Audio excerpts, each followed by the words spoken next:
The renovation and the construction for Barnard Hall included a new 15,000 square foot addition that now houses a community room as well as offices upstairs. The renovation also included new windows and air conditioning and mechanicals.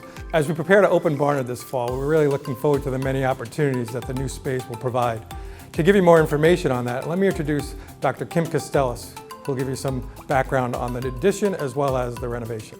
We're very excited about this addition of the community room. It will provide us the opportunity to be able to bring our faculty together from our departments, as well as be able to host our students for various events.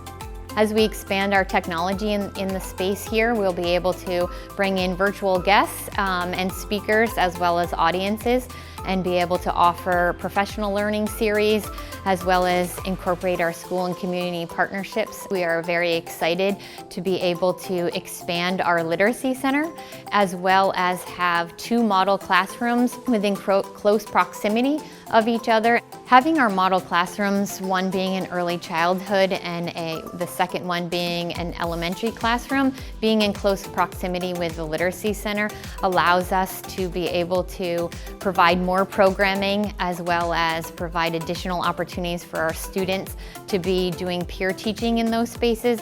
Most of the building is already complete. We expect them to be completed within the next 4 weeks.